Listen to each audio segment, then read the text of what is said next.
জায়গা থেকে, ঠিক আমাদের মতোই আদর্শিক জায়গা থেকে আরেকটি পক্ষ বাংলাদেশে রাজনীতি করে, যেটা বামপন্থী রাজনীতি।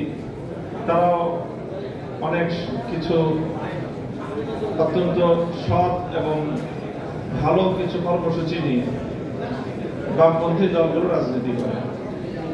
ইসলামপন্থী এবং বামপন্থী রাজনীতিতে অধিকাংশ সময় দুই মেরুতে অবস্থান করে থাকে।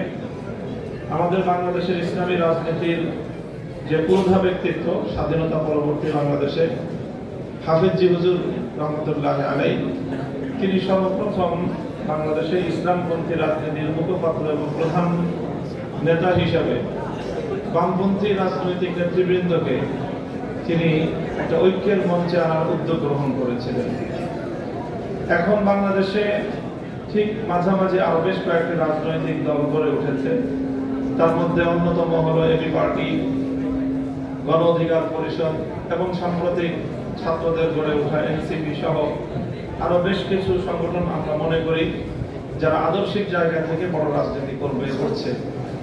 তারা এই বাংলাদেশের জনগণের মধ্যে রাজনৈতিক অঙ্গনে একটি সেতু বন্ধনের গুরুত্বপূর্ণ ভূমিকা পালন করতে পারে। আমরা যদি এভাবে রাজনীতি করি এবং বাংলাদেশে অতীতে যারা ক্ষমতায় থেকেছে এবং দেশ পরিচালনা করেছে, তার মধ্যে জাতীয়তাবাদী দল বিএনপি রয়েছে। এই বিএনপি সহ বাংলাদেশে আমরা সকল রাজনৈতিক পক্ষগুলো আগামী দিনে কিভাবে ঐক্যমতের একটা জায়গা তৈরি করতে পারি।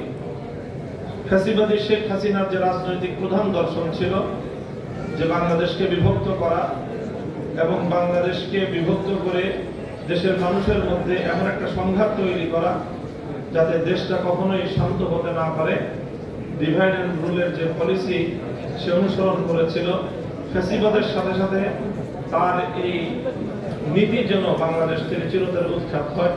এবি পার্টির আজকের এই পঞ্চম প্রতিষ্ঠা বার্ষিকী উপলক্ষে আমি সেই প্রত্যাশা ব্যক্ত করছি। আজকে আমাদের সাথে এখানে অনলাইনে যুক্ত আছেন যুক্তরাজ্য থেকে জাতীয়তাবাদী দলের প্রধান কাণ্ডারি ভারপ্রাপ্ত চেয়ারম্যান জনাব তারেক রহমান সাহেব। তিনি আমাদের সাথে আজকে এখানে এই সমাবেশে বা এই সম্মেলনে সংযুক্ত হয় আমি ব্যক্তিগতভাবে বিশেষভাবে তাকে অভিনন্দন এবং স্বাগত জানাচ্ছি। সকলের মঙ্গল কামনা করছি। আসসালামু আলাইকুম ওয়া রাহমাতুল্লাহ।